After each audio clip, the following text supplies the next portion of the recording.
ಓದಲಿಲ್ಲ, ಬರೀಲಿಲ್ಲ.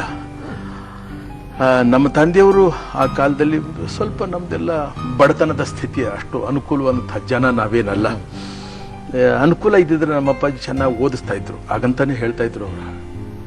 ಆದರೆ ನಮ್ಮದು ವೃತ್ತಿ ಆ ಕಾಲದಿಂದಲೂ ನಮ್ಮ ತಂದೆ ಚಿಕ್ಕತನದಿಂದ ಕೂಡ ಈ ನಾಟಕ ರಂಗದಲ್ಲೇ ಬೆಳೆದು ಅಭ್ಯಾಸ ಆಗ್ಬಿಟ್ಟು ಹಳೆ ಗಂಡನ ಪಾದವೇ ಗತಿ ಅಂತ ಹೇಳ್ತಾರೆ ನೋಡಿ, ಹಾಗೆ ನಾನು ಅದರಲ್ಲೇ ಹೋಗ್ಬೇಕಾಗ್ಬಂತು. ಬಡವನಾಗಿದ್ರೂ ಕಟ್ಟುನಿಟ್ಟಿನ, ಶಿಸ್ತುಬದ್ಧ ಹಾಗೂ ಸ್ವಾಭಿಮಾನದ ಪಾಠವನ್ನ ಬೆದರಿಸಿಯಾದರೂ ಮುತ್ತುರಾಜನಿಗೆ ಕಲಿಸಿದ್ರು ಪುಟ್ಟಸ್ವಾಮಯ್ಯ. ಮುತ್ತುರಾಜನಿಗೆ ಸುಮಾರು 10ರ ಪ್ರಾಯಕ್ಕೆ ತಮ್ಮ ವಶೀಲಿಯಿಂದ ಗುಬ್ಬಿ ಕಂಪನಿಯಲ್ಲಿ ಬಾಲನಟನ ಪಾತ್ರವನ್ನ ಕೊಡಿಸಿದ್ರು. ಸಖಿ, ಸೇವಕಿ, ಗೆಳೆಯ, ಗೆಳತಿ ಹೀಗೆ ಸಣ್ಣ ಪುಟ್ಟ ಪಾತ್ರಗಳು ಮುತ್ತುರಾಜನಿಗೆ ದೊರಕ್ತಿತ್ತು. 1942ರಲ್ಲಿ ಕನ್ನಡ ಪ್ರಹ್ಲಾದ ಅಂತ ಬಂತು. ಸುಬ್ರಹ್ಮಣ್ಯರು ಅಂತ ಹೇಳಿ ಅವರ ಸಂಸ್ಥೆನಲ್ಲಿ ತೆಗೆದ ಚಿತ್ರ. ನಮ್ಮ ಅಪ್ಪಾಜಿ ಅಖಂಡಾಸುರ ಅಂತ ಒಂದು ಪಾತ್ರ ಮಾಡಿದ್ರು. ಸುಬ್ಬಯ್ಯನಾಯ್ಡು ಅವರು ಕೂಡ ಮುತ್ತುರಾಜು ಏನೋ ಈ ಪಿಕ್ಚರ್ನಲ್ಲಿ ಒಂದು ಪಾರ್ಟ್ ಮಾಡಿದಂತ ನೋಡ್ಬೇಕು ಅಂತ ಆಸೆಯಿಂದ ಅವರು ಕೂಡ ಬಂದ್ರು ಚಿತ್ರಕ್ಕೆ. ನಾನು ಕೂತ್ಕೊಂಡು ನೋಡ್ತಾ ಇದ್ದೆ. ಆ ಸೀನು ಬಂತು. ನಾನು ಎಲ್ಲಿದ್ದೀನಿ ಅಂತ ಹುಡುಕಾಡೋಷ್ಟರಲ್ಲಿ ಆ ಸೀನೇ ಹೊರಟೋಗಿತ್ತು. ಆಗ ಚಿತ್ರ ಮುಗಿದ್ಮೇಲೆ ಸುಬ್ಬಯ್ಯನಾಯ್ಡು ಅವರು ಬಹಳ ಚೆನ್ನಾಗಿ ಮಾಡಿದ್ಯಾ ಕಣ ಪಾರ್ಟ್ ನೀನು ಅಂತಂದ್ರು. ಒಳ್ಳೆಯ ಪಾತ್ರಗಳನ್ನು ಮುತ್ತುರಾಜು ಪಡೆಯಲು ಆರಂಭಿಸುತ್ತಿದ್ದಂತೆಯೇ ಪುಟ್ಟಸ್ವಾಮಯ್ಯನವರ ಆರೋಗ್ಯ ಹದಗೆಟ್ಟು ಅವರು ಇಹಲೋಕ ಯಾತ್ರೆ ಮುಗಿಸಿದರು. ತಂದೆಯ ನಿಧನ ನಂತರ ಸಂಸಾರದ ಜವಾಬ್ದಾರಿ ಹಿರಿಯ ಮಗನಾದ ಮುತ್ತುರಾಜುವಿನ ಮೇಲೆ ಬಿತ್ತು. ಮುತ್ತುರಾಜನಿಗೆ ನಾಟಕಗಳಲ್ಲಿ ಕೈ ತುಂಬಾ ಕೆಲಸ ಸಿಕ್ತಿತ್ತು. ಹೊಟ್ಟೆಪಾಡಿಗೆ ತೊಂದರೆಯಾಗದಿದ್ರೂ ಇತರೆ ಕಾರ್ಯಗಳ ನಿರ್ವಹಣೆಗೆ ಹಣ ಸಾಲ್ತಿರ್ಲಿಲ್ಲ. ಹಣಕಾಸಿನ ಪರಿಸ್ಥಿತಿ ಅನುಕೂಲವಾಗಿಲ್ಲದಿದ್ರೂ ತಾಯಿ ಲಕ್ಷ್ಮಮ್ಮನವರ ಒತ್ತಾಯಕ್ಕೆ ಮುತ್ತುರಾಜು ಮದುವೆ ಆಗುವ ನಿರ್ಧಾರಕ್ಕೆ ಒಪ್ಪಿಗೆ ನೀಡಿದ. ಅವಳ ಒಂದು 6-7 ವರ್ಷ ಇರ್ಬೋದು ಅವಾಗ ಅಂದ್ಕೊಂಡು, ನನಗೊಂದು 10-15 ವರ್ಷ ಇರ್ಬೋದು. ನನಗಿಂತ ಹೆಚ್ಚಾಗಿ ನಮ್ಮ ಅಪ್ಪಾಜಿಗೆ, ಅವ್ರಿಗೆ ಅವ್ರ ವಂಶದ ಮೇಲೆ ಬಹಳ ಹೆಮ್ಮೆ. ಅದು ನಮ್ಮ ಅಪ್ಪಾಜಿ ವಂಶದವಳು ನಮ್ಮ ಪಾರ್ವತಿ. ಜನೂರಿನ ಗಂಡು ಕಾಣಂಬು ಶಿವ ಶಿವನ ಕಣ್ಣು ಯಾಕೋ ನಿನ್ನ ಮ್ಯಾಲಂಬು. ರಾಜ ಪಾರ್ವತಿಯರದ್ದು ಸ್ವರ್ಗದಲ್ಲಿ ನಿರ್ಧಾರವಾದ ಕನ್ನಡ ಬೆಳ್ಳಿ ತೆರೆಗೆ ವರವಾಗಿ ದೊರೆತ ಅಪ್ರತಿಮ ಜೋಡಿ ಅಂದರೆ ಅತಿರೇಕವಾಗದು.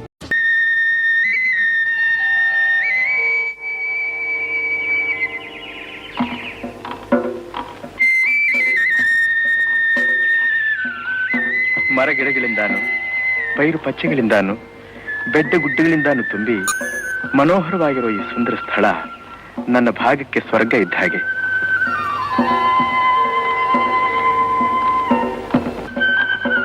ಇದೇ ನಾನು ಹುಟ್ಟಿ ಬೆಳೆದ ನನ್ನ ತಾಯಿ ಮನೆ.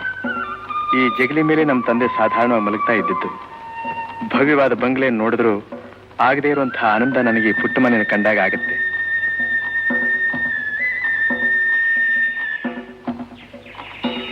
ಇದು ನಮ್ಮೂರಿನ ಮಂಟೇಸ್ವಾಮಿ ದೇವಸ್ಥಾನ. ಯುಗಾದಿ ಹಬ್ಬದ ದಿನ ಇಲ್ಲಿ ದೊಡ್ಡ ಕೊಂಡ ನಡೆಯುತ್ತೆ. ಕಣ್ಣಿಗೆ ಭಾರಿ ಹಬ್ಬ. ಈ ಗುಡಿ ನಮಗೆ ಶಾಲೆನೂ ಆಗಿತ್ತು. ಈ ಅಂಗಳದಲ್ಲೇ ನಾವು ಆಡಿ ಪಾಡಿ ನಲಿತಾ ಇದ್ವಿ.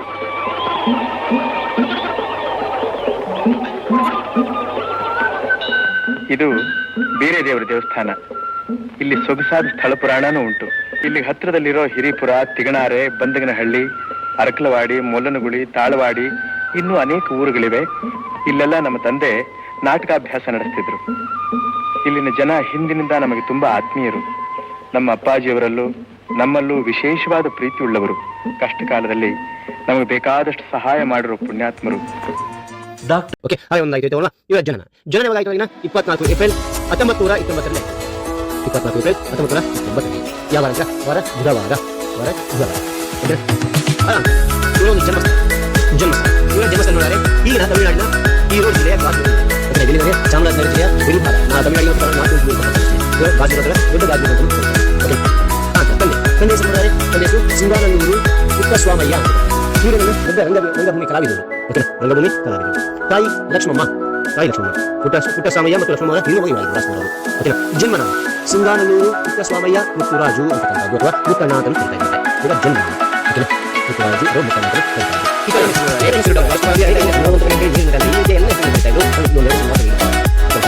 ಪತ್ನಿ ಹೆಸರು ಬಾಲಕಮ್ಮ ರಾಜ್ಕುಮಾರ್. ಇವರು ನಿರ್ದೇಶಕರಾಗಿದ್ದರು.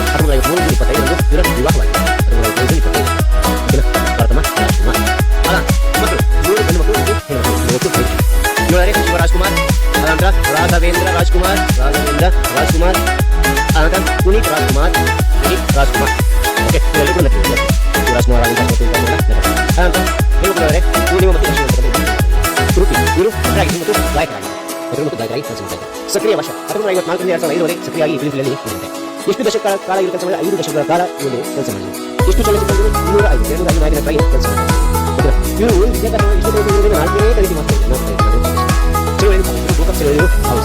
ಓಕೆ ನೋಡಬಹುದು. ವರದರಾಜ ಅಂತ ಸಹೋದರ ಓಕೆನಾ. ಶಾರದಮ್ಮ ಮತ್ತು ನಾಗಮ್ಮ ಇವರು ಸಹೋದರಿಯರು. ಶಾರದಮ್ಮ ಮತ್ತು ನಾಗಮ್ಮ ಇವರು ಸಹೋದರಿಯರು.